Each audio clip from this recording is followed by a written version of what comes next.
Hi friends, ఎలా ఉన్నారు? ఇదొచ్చేసి నా పురిటి స్నానం, ఇంకా నా డెలివరీ ముందు రోజు అవన్నీ కూడా ఈ వ్లాగ్‌లో అయితే ఉంటాయి. అంటే ఎక్కువ వీడియోస్ లేవు, కొన్నే ఉన్నాయన్నమాట. అందుకని మొత్తం కలిపి ఒక వీడియోగా అయితే పెడుతున్నాను. ఎందుకంటే ఫ్యూచర్‌లో ఎప్పుడైనా చూసుకుంటే గుర్తుగా ఉంటుంది అనేసి. నేను ఇంకా బెంగుళూరు నుండి ఊరికి డెలివరీ కోసం అయితే వెళ్ళాను. ఇంకా నార్మల్‌గా చెకప్‌కి అయితే వెళ్తే వాళ్ళైతే ఒక 3 డేస్‌లో అలాగా డెలివరీ చేయాలి అని చెప్పారు.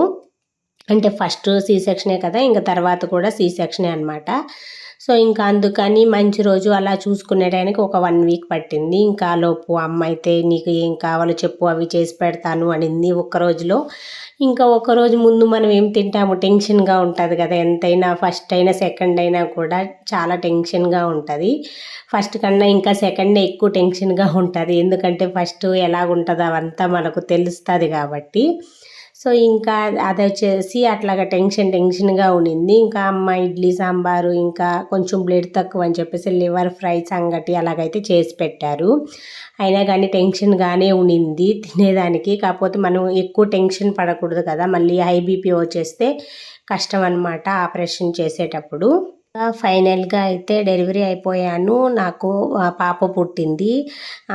కొంచెం బాబు పుడతాడు అనేసి కొంచెం అయితే ఉండింది. కాకపోతే మళ్ళీ కూడా పాపే పుట్టింది. అందరూ కూడా కొంచెం డిసప్పాయింట్ అయితే అయ్యారు. ఈవెన్ నేను కూడా. ఎందుకంటే నాకు అంటే ఒక పాప, ఒక బాబు కావాలి అట్లాగా ఉండిందనమాట. మళ్ళీ కూడా పాప పుట్టేసరికి ఆ టైంలో అయితే కొంచెం బాధగానే అనిపించింది. తర్వాత అంతా కూడా అంతగా ఏం లేదనమాట. ఇక్కడైతే మా పాప ఆ చిన్న పాప కోసం ఉండిలో డబ్బులు అంటే దాచిపెట్టిందనమాట. అంటే ఎవరైనా బాబు పుడతాడు అంటే తమ్ముడు పుడతాడు అని ఉండిందనమాట. తమ్ముడి కోసం గాజులు కొనాలి అనేసి ఆ డబ్బులైతే ఎత్తిపెట్టునింది. ఇదంతా కూడా ఒక 1 ఇయర్ ఎత్తిపెట్టిందనమాట. ఇంకా అవి సరే మా చెల్లెలు పుడితే ఏమి, తమ్ముడైతే ఏమి, ఎవరైనా నేను బాగా చూసుకుంటాను, నా చెల్లెలకే నేను తీసిస్తాను అని చెప్పేసి ఇక్కడ చూడండి గాజులు అయితే తీసిచ్చింది. అంటే మొత్తం ఉండిలో డబ్బులు ఒక 30,000 ఉన్నాయన్నమాట. ఇంకొంచెం మేము వేసుకొని గాజులు అయితే పాపకి వాళ్ళ అక్క చేయించినట్టుగా చేయించాము. ఇంకా అందులో నేను నా పిఎఫ్ డబ్బులు కూడా విత్డ్రా చేస్తున్నాను. అది కూడా పాప పుట్టిన టయానికే అవి కూడా అకౌంట్లో పడ్డాయన్నమాట. ఇంకా ఆ డబ్బులతో ఇలా గాజులు, ఇంకా వచ్చేసి పాపడి బిళ్ళ, చెంపస్వరాలు ఇవన్నీ కూడా తీసుకున్నాను. అప్పుడు అనిపించింది పాప కొంచెం అదృష్టం, అంటే ఎట్లాగైనా మహాలక్ష్మి పుట్టింది కదా! సో, అందుకనే ఏమో ఈ బంగారం వెంటనే తీసుకున్నాము అనిపించింది. ఇంకా ఇంటికి వచ్చిన తర్వాత అయితే ఇక్కడ చూడండి పెద్ద పాప ఇంకా మా హస్బెండ్ అయితే ఆడుకుంటూ ఉన్నారు. చాలా ప్లేస్ ఉంటుంది అనమాట. ఇక్కడ బాలాట ఆడుకుంటూ ఉన్నారు. ఇది వచ్చేసి నైట్ టైము ఊర్లో. చిన్నప్పుడు మేము కూడా ఇలాగ ఆడుకునే వాళ్ళము. మా అన్నకి నేను అలాగ బాల్ వేసేదాన్ని అనమాట. మా అన్న నేను అట్లాగా ఆడుకునే వాళ్ళము. ఇంకా తర్వాత 9 రోజులకైతే పురిటి స్నానం చేపిస్తారు. 9 రోజుల వరకు అయితే స్నానం అట్లాగంతా ఏం చేయించరు అనమాట. ఇంక ఇక్కడ పురిటి స్నానం కోసం ఇంకా అత్త వాళ్ళ ఊరు నుంచి సాంగ్యం తీసుకొని ఇంకా అందరూ వస్తారు కదా! సో, అక్కడైతే ప్రిపరేషన్స్ అనేది చేస్తూ ఉన్నారు. ఫుడ్ అయితే చేస్తూ ఉన్నారనమాట. ఇంకా చికెను, సాంబారు, రసము, పచ్చడి అవంతా చేస్తున్నారు. నేను అవంతా కూడా వీడియో అయితే తీయలేదన్నమాట. జస్ట్ కొంచెం వరకే ఉన్నాయి వీడియోసు. ఇంకా అందుకనేసి ఈ వీడియోస్ అయితే నేను పెడుతున్నాను.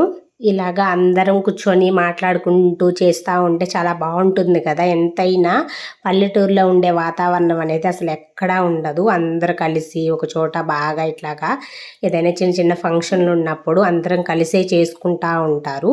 ఇంకా అలాగా ఫుడ్ అంతా ప్రిపరేషన్ అయిపోయిన తర్వాత ఇక్కడ నాకు స్నానానికి అనేసి వేడి నీళ్ళల్లో పసుపు ఇంకా వేపాకు వేసి బాగా మరగబెడతారనమాట. ఎందుకంటే 9 రోజులు మనం స్నానం చేయకుండా ఉంటాం కదా, క్రిములు అవన్నీ ఉంటే కూడా చనిపోతాయి కదా. సో, అందుకని ఈ విధంగా అయితే కాగపెట్టేస్తారు. ఇంకా అంతలోపు అత్త వాళ్ళు వచ్చారనమాట. ఇంకా వచ్చేసి సాంగ్యం అవి తీసుకొచ్చారు.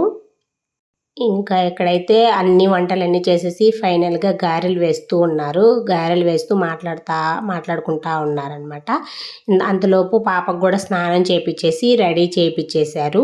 ఇంకా ఆ తర్వాత నాకు కూడా స్నానం అంటే ఇంకా పసుపు అవంతా పూసి స్నానం అయితే చేపిస్తారనమాట.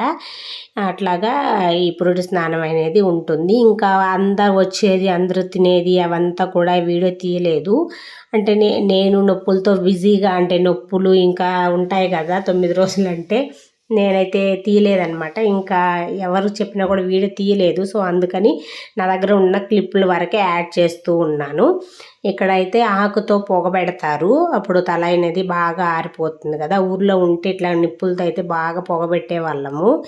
ఇంకా ఇక్కడ బెంగళూరుకి వచ్చేసిన తర్వాత అయితే పొగ అస్సలు లేదు పెట్టేకి పాపకి. ఊరి దగ్గర ఉన్నప్పుడైతే ఇట్లాగా బాగా స్నానం చేపించిన తర్వాత ఇట్లాగా పొగ అయితే 2 పూటలు పెట్టేవాళ్ళము, పొద్దున సాయంకాలము. చేపించిన తర్వాత ఇలాగ చాట్లో పండేస్తారనమాట దేవుడి దగ్గర. చాట్లో రాగులు పోసేది అవన్నీ పండేస్తారు. ఇట్లాగా రెడీ చేసాము పొరిటా రోజు. చూడండి 9 రోజులప్పుడు ఇలాగునిందనమాట పాప.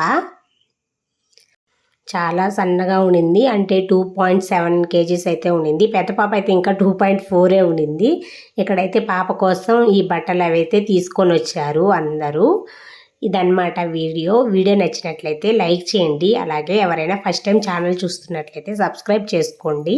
ఇంకా ప్రెగ్నెన్సీ రిలేటెడ్ వీడియోస్ కానీ, ఇంకా చిన్నపిల్లలు ఎలా కేర్ చేసుకోవాలి, ఇలాంటి వీడియోస్ ఏమన్నా కావాలంటే కమెంట్ చేయండి. Thanks for watching. Bye bye.